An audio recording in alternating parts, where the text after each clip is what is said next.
Hello दोस्तों, आपका स्वागत है आपका अपना चैनल अंडरस्टूड अड्डा में। आज हम लोग सरकार के 3 अंग विधायिका, कार्यपालिका एवं न्यायपालिका के बारे में अध्ययन करने वाले हैं। आज का क्लास बहुत इम्पोर्टेंट होने वाली है क्योंकि इन सभी बातों की जानकारी देश में रह रहे प्रत्येक व्यक्तियों के पास होना ज़रूरी है। हम लोग जानकारी के अभाव में प्रधानमंत्री को ही समस्त सरकार मान लेते हैं, जो मानना गलत है। तो आज हम लोग इन्हीं सारे डाउट्स को क्लियर करने वाले हैं। तो प्लीज़ आप लोग वीडियो अंत तक ज़रूर देखिए और चैनल को सब्सक्राइब कर लीजिए। तो आइए बिना समय वेस्ट किए हुए हम लोग टॉपिक की बात कर लेते हैं। तो जैसे कि हमने बोले, सरकार के 3 अंग होते हैं। तो प्रथम है विधायिका, इंग्लिश होता है लेजिस्लेचर। दूसरा है कार्यपालिका, इंग्लिश होता है एग्जीक्यूटिव। और तीसरा है न्यायपालिका, इंग्लिश होता है जुडिशियरी। तो प्रथम विधायिका का काम यह होता है किसी भी विधि को बनाए, किसी भी विधेयक को बनाए या किसी भी बिल को पास करे। कार्यपालिका का काम यह होता है कि उस बिल को पालन करवाए। और न्यायपालिका का काम यह होता है कि किसी को दंड दे या किसी को न्याय दे। तो हमारे देश में सरकार केंद्र में भी है और राज्य में भी। तो हम लोग केंद्र में भी विधायिका, कार्यपालिका, न्यायपालिका के अंतर्गत कौन सा बात है उनके बारे में पढ़ेंगे। और राज्य में भी विधायिका, कार्यपालिका एवं न्यायपालिका के अंतर्गत कौन सा बात है उनके बारे में पढ़ेंगे। तो पहले हम लोग केंद्र में विधायिका के अंतर्गत कौन सा बात है उनके बारे में समझ लेते हैं। तो केंद्र में विधायिका के अंतर्गत संसद के दोनों सदन, लोकसभा, राज्यसभा आते हैं। तो संसद के 3 अंग होते हैं, राष्ट्रपति, लोकसभा, राज्यसभा। लेकिन 2 सदन होते हैं, लोकसभा, राज्यसभा। लोकसभा को निम्न सदन एवं राज्यसभा को उच्च सदन। संसद का वर्णन हमारे भारतीय संविधान में अनुच्छेद 79 में है एंड लोकसभा का वर्णन 81 में है। उसके बाद राज्यसभा का वर्णन 80 में है। तो हम लोग केंद्र में विधायिका के अंतर्गत कौन सा बात है उनके बारे में समझ लेते हैं। तो पहले हम लोग केंद्र में समझते हैं। तो दिए केंद्र में विधायिका के अंतर्गत विधायिका के अंतर्गत कौन सा बात है। तो संसद के दोनों सदन, संसद के दोनों तो संसद के दोनों सदन, लोकसभा, राज्यसभा के प्रत्येक सदस्य विधायिका कहलाता है, क्योंकि विधि बनाने में इन्हीं सबों का योगदान होता है। उसके बाद हम लोग कार्यपालिका के बारे में पढ़ते हैं। केंद्र में कार्यपालिका, तो केंद्र में कार्यपालिका के अंतर्गत राष्ट्रपति आते हैं, उपराष्ट्रपति आते हैं, प्रधानमंत्री आते हैं और मंत्रिपरिषद आते हैं। मंत्रिपरिषद में मंत्री 3 तरह के होते हैं, कैबिनेट मंत्री होते हैं, राज्य मंत्री होते हैं एंड उपमंत्री होते हैं। तो कैबिनेट मंत्री और प्रधानमंत्री को मिलाकर हम लोग मंत्रिमंडल कहते हैं। तो केंद्र में कार्यपालिका के अंतर्गत राष्ट्रपति,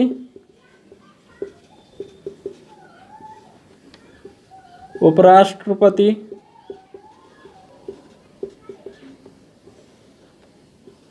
मंत्रिपरिषद,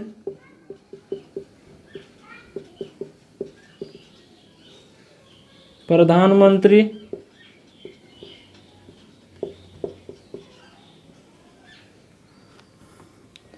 मंत्री 3 तरह के होते हैं। प्रथम होता है कैबिनेट मंत्री, कैबिनेट मंत्री। उसके बाद राज्य मंत्री, उसके बाद उपमंत्री। तो कैबिनेट मंत्री और प्रधानमंत्री को मिलाकर हम लोग मंत्रिमंडल कहते हैं। तो केंद्र में कार्यपालिका के अंतर्गत राष्ट्रपति, उपराष्ट्रपति, मंत्रिपरिषद, प्रधानमंत्री ये सब आते हैं। प्रधानमंत्री जब संसद में हो, लोकसभा के सदस्य के रूप में कार्य कर रहे हो तो विधायिका कहलाएगा। लेकिन जब यह अपना कार्यालय में हो, प्रधानमंत्री के रूप में कार्य कर रहे हो तो यह कार्यपालिका कहलाते हैं। उसके बाद केंद्र में हम लोग न्यायपालिका के बारे में जानेंगे। न्यायपालिका, तो केंद्र में न्यायपालिका के बारे में जानेंगे। हमारे देश में न्यायपालिका स्वतंत्र है, एकीकृत है। सर्वोच्च शिखर पर सुप्रीम कोर्ट है, उसके नीचे उच्च न्यायालय होते हैं, उसके नीचे डिस्ट्रिक्ट कोर्ट होते हैं। तो सर्वोच्च शिखर पर कौन सा न्यायालय है? सर्वोच्च न्यायालय है, सर्वोच्च न्यायालय, जिसको इंग्लिश में हम लोग सुप्रीम कोर्ट बोलते हैं, सुप्रीम कोर्ट बोलते हैं। इसके नीचे में हाई कोर्ट आता है, इसके नीचे में डिस्ट्रिक्ट कोर्ट आता है। तो उम्मीद करते हैं केंद्र में विधायिका, कार्यपालिका और न्यायपालिका के अंतर्गत क्या सब आते हैं आप लोग समझ गए होंगे। तो इस वीडियो का सीरीज हम अपलोड करते रहेंगे, जैसे कि विधायिका के अंतर्गत कौन सा आता है। तो विधायिका के अंतर्गत संसद के दोनों सदन लोकसभा राज्यसभा आता है। तो हम लोग नेक्स्ट वीडियो संसद पर बनाएंगे, उसके बाद लोकसभा बनाएंगे, उसके बाद राज्यसभा पर बनाएंगे। उसके बाद कार्यपालिका के अंतर्गत राष्ट्रपति, उपराष्ट्रपति, मंत्रिपरिषद, प्रधानमंत्री ये सब आते हैं। तो उससे अगला वीडियो राष्ट्रपति पर बनाएंगे, उपराष्ट्रपति पर बनाएंगे, मंत्रिपरिषद पर बनाएंगे, प्रधानमंत्री पर बनाएंगे। न्यायपालिका के अंतर्गत सर्वोच्च न्यायालय आता है, उसके बाद उच्च न्यायालय आता है, उसके बाद डिस्ट्रिक्ट न्यायालय। तो हम लोग उसके बाद सर्वोच्च न्यायालय पर वीडियो बनाएंगे, उसके बाद उच्च न्यायालय पर वीडियो बनाएंगे। वर्तमान समय में हमारे देश में कुल 25 उच्च न्यायालय है। तो सर्वोच्च न्यायालय का वर्णन अनुच्छेद 124 में है, उच्च न्यायालय का वर्णन अनुच्छेद 214 में है। तो आइए राज्य में विधायिका, कार्यपालिका एवं न्यायपालिका के अंतर्गत कौन सा बात है उनके बारे में समझ लेते हैं।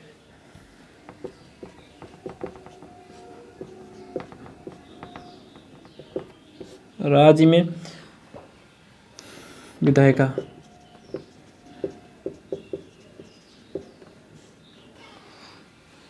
तो राज्य में विधायिका के अंतर्गत विधानमंडल के दोनों सदन, विधानसभा एवं विधान परिषद आते हैं।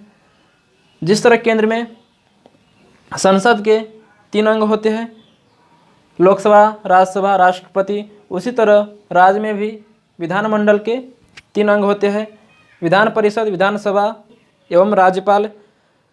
तो विधायिका के अंतर्गत विधानमंडल के दोनों सदन, विधानसभा एवं विधान परिषद आते हैं। तो विधानमंडल का वर्णन भारतीय संविधान के अनुच्छेद 168 में है, एवं विधान सभा का वर्णन भारतीय संविधान के अनुच्छेद 170 में है, एवं विधान परिषद का वर्णन भारतीय संविधान के अनुच्छेद 169 में है। जिस तरह केंद्र में लोकसभा को निम्न सदन एवं राज्यसभा को उच्च सदन कहा जाता है, उसी तरह राज्य में भी विधानसभा को निम्न सदन एवं विधान परिषद को उच्च सदन कहा जाता है। तो विधायिका के अंतर्गत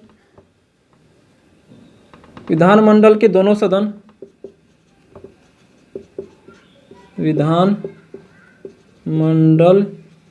के दोनों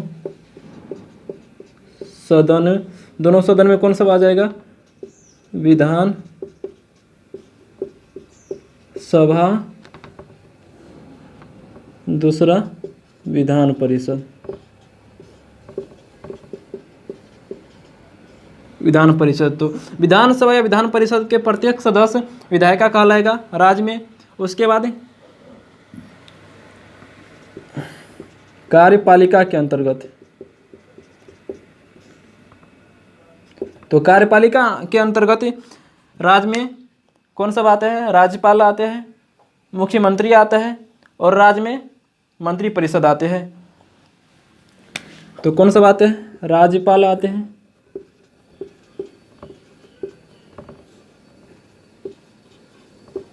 मुख्य मंत्री आते हैं एंड मंत्री परिषद इत्यादि। तो राज्य में कार्यपालिका के अंतर्गत राज्यपाल आते हैं, मुख्यमंत्री आते हैं, मंत्री परिषद आदि आते हैं। ये सब राज्य में कार्यपालिका के अंतर्गत आते हैं। तो कार्यपालिका 2 तरह के होते हैं, एक अस्थायी कार्यपालिका और दूसरा होता है अस्थायी कार्यपालिका। अस्थायी कार्यपालिका IAS या IPS, अस्थायी कार्यपालिका IAS या IPS ऑफिसर होते हैं जो सर्विस करके वेतन प्राप्त करते हैं। और अस्थायी कार्यपालिका जैसे प्रधानमंत्री, मुख्यमंत्री, ये सब अस्थायी कार्यपालिका।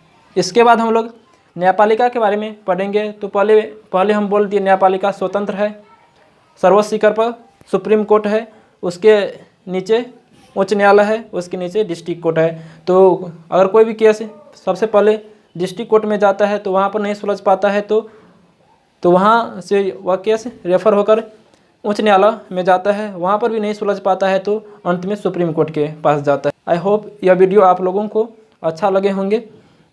प्लीज़ चैनल को सब्सक्राइब कर लीजिए। इसके बाद हम इन सभी टॉपिक का सीरीज बाय सीरीज वीडियो डालते रहेंगे। प्लीज़ आप लोग चैनल को सब्सक्राइब कर लीजिए और इन सभी वीडियो को देखिए। जय हिंद, जय भारत।